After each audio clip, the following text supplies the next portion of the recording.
Hi guys, thanks for tuning in. You are on my channel Communicate.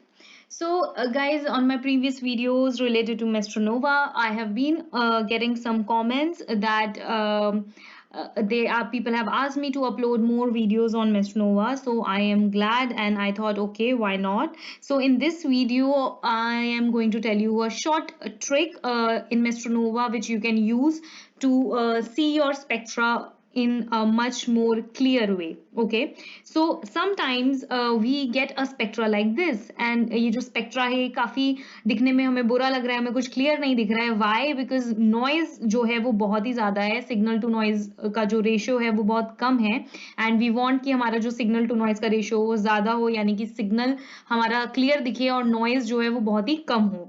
तो ऐसा करने के लिए हमारे पास एक बहुत ही छोटा सा ट्रिक है जिसे हम एपोडाइजेशन बोलते हैं, जो कि यूजुअली हमारा एनएमआर डिवाइस करता है, लेकिन समटाइम्स आफ्टर दैट ऑल्सो हमारा जो सिग्नल है वो क्लियर नहीं होता, नॉइज बहुत ज्यादा होती है. एंड ये जो नॉइज बहुत ज्यादा होने के रीजंस बहुत सारे हो सकते हैं.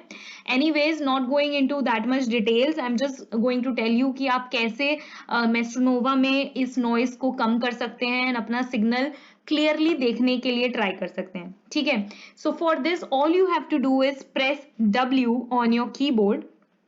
As soon as you click this key, ये एक बॉक्स जो है वो पॉपअप होगा, which is apodisation box. So apodisation basically techniques होती हैं जिसमें आप नॉइस को कम से कम करने की कोशिश करते हैं, सिग्नल टू नॉइज रेशियो बढ़ाने की कोशिश करते हैं.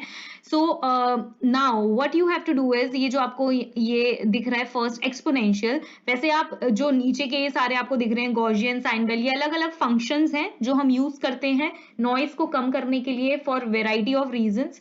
ठीक है, तो for you all you can do is, ये जो फर्स्ट बॉक्स है एक्सपोनेंशियल, इसमें आपको वैल्यू दिख रही है 0.01 hertz. So what you can do is start increasing this value. Okay, as soon as I increase this value, अगर देखो मैं जैसे यहाँ पे 1 प्रेस करूंगी, यहाँ पे ध्यान देना कि जो नॉइज है वो कम होगी. ठीक है, हुआ ना कम. ठीक है, अब जैसे मान लो मैंने इसे 2 किया और कम हुआ, 3 किया और ज्यादा कम हुआ. ठीक है, अब मान लो मैं इसे 5 करती हूं, and then look at the spectra.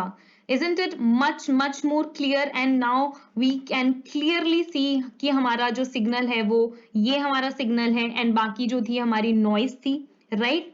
तो it is always good to apply apodization by this simple technique which I've showed you just now, if you want to see your spectra much more clean if noise बहुत ज्यादा है. ठीक है, also अगर हम सोचें कि हम ये वैल्यू को और ज्यादा बढ़ाएं ताकि इतना भी नॉइज ना रहे, so make sure just for a thumb rule कि जैसे जैसे आप वैल्यू बढ़ाओगे हमारा सिग्नल जो है वो उसकी इंटेंसिटी भी कम होती चली जाती है.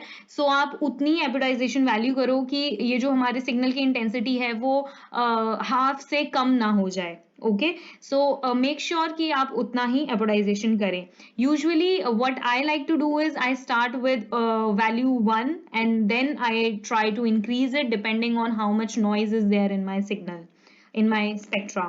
ओके, सो आई होप कि आपको ये अच्छा लगा हो वीडियो, एंड आप इसे यूज करें, and just let me know in my comment section that if it was helpful and if you knew it already, and अगर आपको इससे कुछ और बेहतर पता है तो प्लीज comment section में उसे लिखें, and maybe I can also try it and we can just learn from each other, right, and help each other in doing much better research and much better work.